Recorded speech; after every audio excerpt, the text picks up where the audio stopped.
हमारे सभी YouTube family को बहुत बहुत जय जय श्री सीताराम। आपने कभी पुरानी फिल्मों में सुना होगा कि पैसा तो हाथ का मैल है, मगर जब घर की हालत खराब होती है, बूढ़ी माँ इलाज चाहती है मगर इलाज के लिए पैसा होता नहीं है, इलाज कहाँ से करवाया जाए।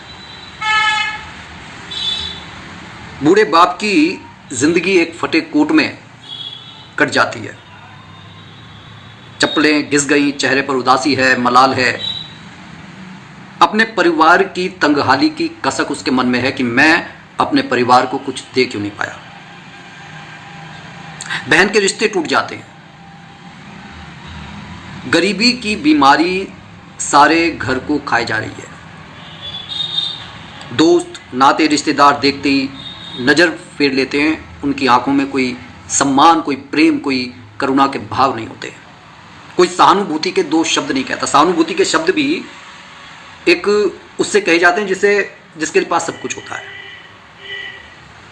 एक ऐसा जहर जो हर रोज आदमी को पीना पड़ता है, कोई शौक नहीं,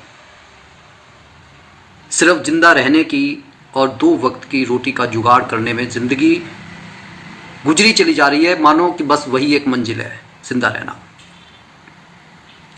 इसमें कोई दो राय नहीं है कि जिंदगी का दूसरा नाम संघर्ष है। धन संबंधी परेशानियां सिर्फ गरीबों को ही नहीं, जो अच्छे खासे अमीर होते हैं उनको भी बनी रहती हैं, लेकिन गरीबों की तो भाई हालत ही बहुत ज़्यादा बद से बदतर होती है। और जो लोग भाग्य का रोना रोकर हाथ पर हाथ रखकर बैठे रहते हैं, ऐसा नहीं है कि वो मेहनत नहीं कर रहे हैं, मेहनत कर रहे हैं, खूब मेहनत कर रहे हैं, लेकिन अपने प्रारब्ध को काट नहीं पा रहे।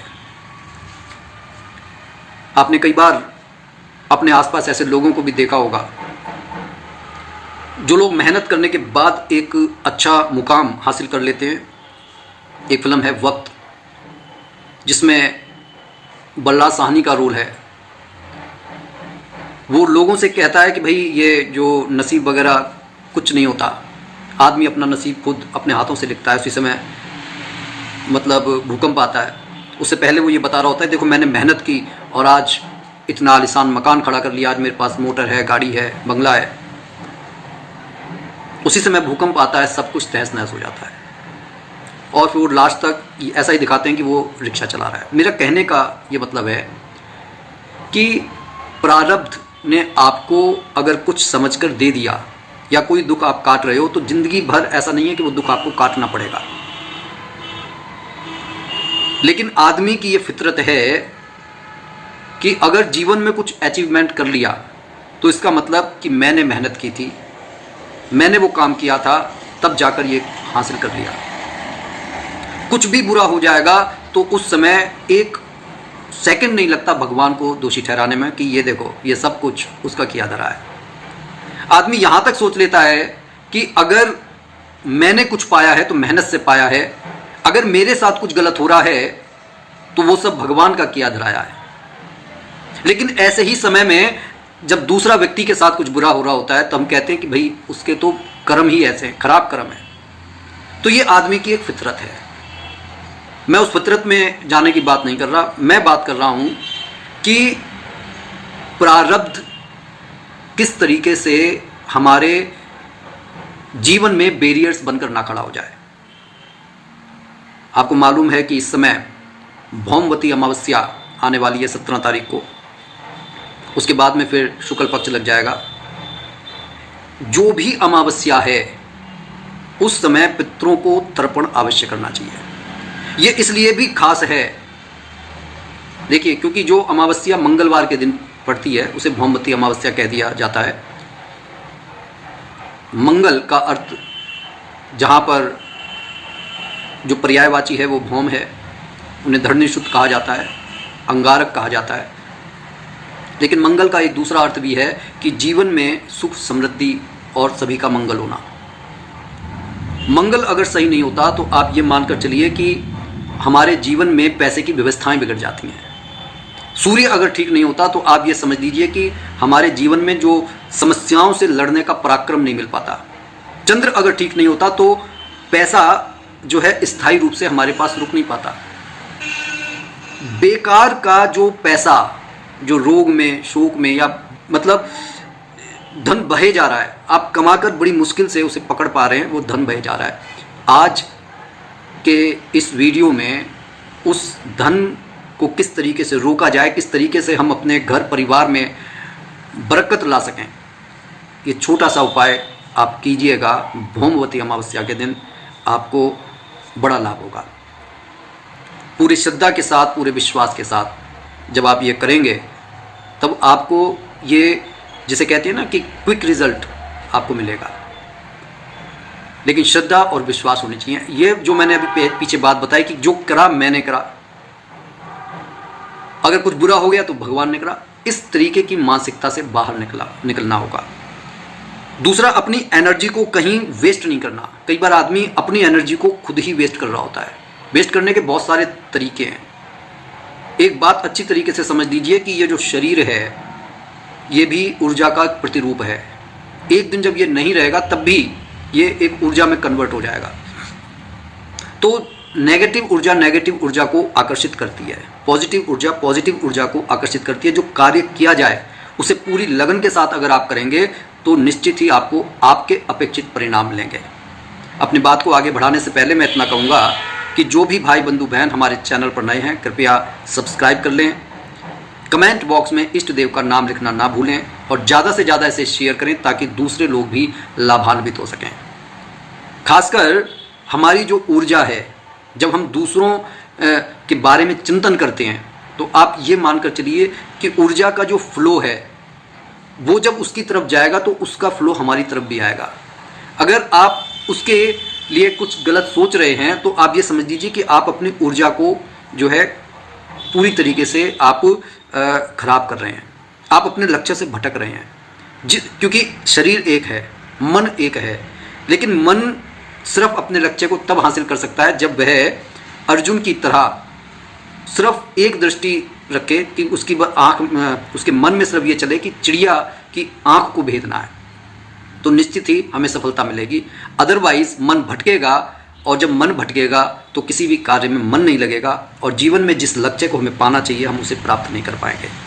आइए हम अपने उपाय की तरफ बढ़ते हैं, जहाँ पर ये उपाय ना सिर्फ हमें नज़र दोष से बचाएगा, पैसे की बरकत को आगे बढ़ाएगा और घर की सारी नकारात्मक ऊर्जा को ख़त्म कर देगा।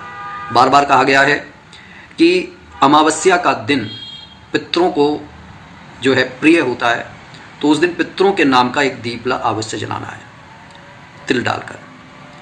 सुबह में आपको बरगद के पेड़ पर थोड़ा सा दूध और चीनी मिलाकर जो है पानी में आप वहाँ पर अवश्य चढ़ा कर आइए।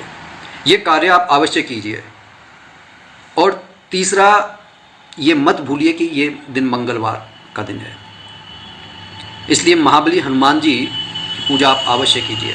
अगर हो सके तो रात्रि में बैठकर 108 हनुमान चालीसा का पाठ अवश्य कीजिए। ये दिन इसलिए महत्वपूर्ण है क्योंकि इस दिन सूर्य और चंद्र एक ही राशि में आ रहे हैं। सूर्य पराक्रम का सूचक है, चंद्रमा जो धन के स्थायित्व का सूचक है, और मंगल जो है वो हमारे व्यापार में खूब बढ़ोतरी करता है। और अगर मंगल हमारा ठीक नहीं होगा तो आप एक बात ये भी समझ लीजिए कि जहाँ पर सूर्य पराक्रम का, प्रतिष्ठा का, सम्मान का सूचक है, वहाँ पर मंगल के कमज़ोर होने से जो एक जीवन के अंदर एक जुझारूपन होता है उसमें कमी आ जाती है। तो हनुमान जी के निमित्त ये उपाय, मतलब ये जो आप डेली की पूजा करते हैं उसे मत छोड़िएगा। अब हम आते हैं अपने मुख्य उपाय पर। इस मुख्य उपाय के लिए आपको एक लाल कपड़ा चाहिए, फिटकरी चाहिए। फिटकरी आपको वो जो आड़ी तिरछी वाली होती है वो आप लें, जो बिल्कुल एक शेप में आती है, बिस्कुट शेप में, आपको उसे नहीं लेना है, ठीक है। अब इस फिटकरी को, अच्छा ये उपाय जो आपको करने, सामान आप पहले लेकर रख लें, उपाय आपको ये शाम को करने हैं। आप जो दीपक जो पितरों के नाम का जलाना है वो भी आपको शाम को 7 बजे के आसपास जलाएं। फिर घर के मंदिर में ही आप बैठकर इस उपाय को करें। एक आप गोला ले लें, अगर वो जटा वाला गोला, जो सूखा गोला होता है, अगर मिल जाता है तो अति उत्तम रहेगा, वरना आप जो भैया दूज के समय जो गोला होता है आप उसका इस्तेमाल भी कर सकते हैं। आपको गोला चाहिए, लाल कपड़ा चाहिए, फिटकरी चाहिए और एक चाहिए आपको कलावा। कलावा आपको इतना बड़ा चाहिए, जब मतलब आप लेकर रख लीजिए मंदिर में पूजा स्थान पर, आप अपने सिर से लेकर पांव तक वो जो है कलावा को नाप कर तोड़ दें और इसे आप जो गोले के ऊपर बांध लीजिए और उसमें 3 गांठें लगा दीजिए। ठीक है। अब आपको करना क्या है कि वो जो अच्छा ये वाला जो उपाय बता रहा हूँ, ये शाम को सोते समय, जब आप सोने के लिए बिस्तर पर जा रहे हो, ये उस समय करने हैं। मंदिर में आप बैठ जाइए, लाल कपड़े में फिटकरी को बांध कर, मतलब लपेट कर आप रख दीजिए और वहीं पूजा के स्थान पर रख दीजिए। और गोले में जब आपने वो पूरा कलावा लपेट दिया, उसमें 3 गांठें लगा दी, उसको एंटी क्लॉकवाइज, देखिए क्लॉकवाइज जो घड़ी की डायरेक्शन में होता है और जो घड़ी की उल्टी डायरेक्शन में होता है उसे एंटी क्लॉकवाइज बोलते हैं। उल्टी डायरेक्शन में अपने सर से आप 7 बार उसको फेर कर और भगवान से प्रार्थना करें कि भाई हे भगवान शिव, हे माता पार्वती, हे मंगल देव, हमारे जीवन में से सारी नकारात्मक ऊर्जा को आप निकाल बाहर कीजिए, हमारे घर में जो है बरकत लेकर आइए और हमें पैसे के लिए किसी के सामने हाथ ना फैलाना पड़े। जीवन में जिन खुशियों के लिए हम तरस गए हैं, हे प्रभु अब हमें वो खुशियाँ नसीब हों। ऐसा कहने के बाद में वो जो गोला है आप अपने सोने के स्थान पर, ध्यान रखें सोने का जो स्थान है वो पवित्र हो, साफ़ सुथरी चादर बिछी हुई हो और वहाँ पर आप अपने सिरहाने पर, चाहे लेफ़्ट चाहे राइट, आप उसको रख लीजिए। सुबह उठने के बाद में आपका पहला कार्य यही होना चाहिए कि उस गोले को आपको प्रवाहित कर देना है जल में। अगर जल में प्रवाहित नहीं कर पा रहे हैं तो किसी पीपल के पेड़ इत्यादि के पास में आप उसको छोड़कर चले आएँ। लेकिन अगर आप उसे प्रवाहित कर सकते हैं, जल प्रवाह दे सकते हैं, तो अति उत्तम रहेगा। दूसरा कार्य आपको ये करना है, जो आपने फिटकरी और लाल कपड़े में जो आपने फिटकरी को रखा है, आप उसको अपने धन स्थान पर रख दीजिए। जहाँ पर भी आप अपना धन वगैरह रखते हैं वहाँ पर आप उसे रख दीजिए। आप देखेंगे कि 24 घंटे के अंदर आपको सुखद परिणाम मिलने लगेंगे। ये वो रिज़ल्ट है जो तुरंत काम करता है। तो प्रयास कीजिए कि ये छोटे छोटे उपाय करके आप अपने घर में सुख, समृद्धि, शांति की बहाली कर सकते हैं। इसी के साथ मैं अपनी वीडियो को यहीं पर समाप्त कर रहा हूँ। जाते जाते एक छोटी सी एक रेमेडी और बता देना चाहता हूँ। जिन्हें भी धन संबंधी कोई परेशानी होती है, वह एक शनिवार के दिन लहसुन की 2 कलियाँ ले लें। प्लास्टिक के एक जिपर आते हैं, उसके अंदर छोटी सी आप वो जो पन्नी जिपर वाली आती है आप उसे ले लें। उसमें आप वो लहसुन की 2 कलियाँ रख के आप अपने मतलब पॉकेट में रखें। कभी कपड़ा बदलते हैं जैसे आप, तो आप वो बदल सकते हैं, लेकिन वो जिपर को ना बदलें, आप उसे मतलब पुनः जेब में रख लें। 7 दिन तक वो आपके पास में रहेगा और 8वें दिन पुनः जब शनिवार आए तब आप इसे कहीं पीपल के पेड़ इत्यादि पर छोड़कर आप आ जाएं और पुनः 2 कलियां जो लहसुन की मोटी कलियां हों आप उन्हें रख लीजिए। धीरे धीरे से आपके जीवन में कहीं ना कहीं से जो धन की आवक होने लगेगी और आपको किसी के सामने हाथ नहीं फैलाना पड़ेगा। तो इसी के साथ एक ये बोनस टिप देने के बाद मैं अपनी वाणी को यहीं पर विराम दे रहा हूँ। कैसी लगी ये वीडियो कमेंट करके ज़रूर बताइएगा और जाते जाते पुनः एक बार अपने सभी भाई बंधु बहनों से मेरी विनम्र प्रार्थना है कि चैनल को सब्सक्राइब करें, कमेंट बॉक्स में इष्ट देव का नाम लिखें और ज़्यादा से ज़्यादा इसे शेयर करें, लाइक करें। इससे हमें भी मोटिवेट मिलता है और आगे भी वीडियो को आगे बढ़ने में भी सहायता मिलती है। बोलिए जय जय श्री सीताराम।